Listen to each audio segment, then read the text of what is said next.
Let's talk about our another major topic for today, which is word and context. All right, so we didn't have any word and context in the first passage, so that's good, but you are going to have some in the second passage, third, fourth, fifth passage, so let's go ahead and talk about it.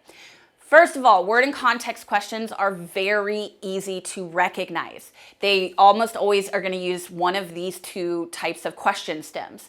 As used in this line number, the word most nearly means, right? So it'll be like, as used in line 12, this word X most nearly means, right? Other times, though, there'll be more of a phrase, considering the context this phrase refers to. So again, there is some overlap here with word and context and reading closely. You might have to infer what is the thing it's referring to in the passage. But you still want to approach it like a word and context question. You'll more likely be able to get it right.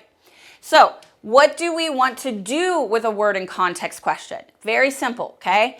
Initially, you want to train yourself to ignore the answer choices, okay? You're going to get biased if you read them.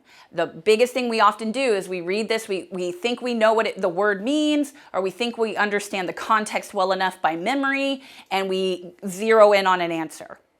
And then even if you do go back and you do see evidence that contradicts your answer, you're still kind of married to your first gut instinct. So we want to avoid that. And the way we avoid that is just go ahead, ignore the answers, act like you have blinders on, you can't even see them. Then you want to go get contextual clues, right? Because remember, this isn't a vocab question. Vocab might be important. You might need to know what certain words mean, but it's not a vocab question. It's asking you about the context that the word is used in. Remember, especially if it's a straight up, like, what does this word mean? They're usually going to ask you about words that have maybe odd meanings, maybe are being used in an unusual way, right? So even if you think you know what the word means, that's not what they're asking you. It's not a vocab test, okay? So you got to go in blind and figure it out, the contextual clues. Then you want to fill in the blank with your own answer. What does this mean? Again, you kind of want to forget the word, forget what you think it means, so treat the word like a blank. And once you get enough contextual clues, you're going to fill in that blank with your own word. Try to come up with at least 2, maybe 3 that can really help you. Then you're going to finally let yourself look at the answers, and you're going to match the words you came up with to an answer choice.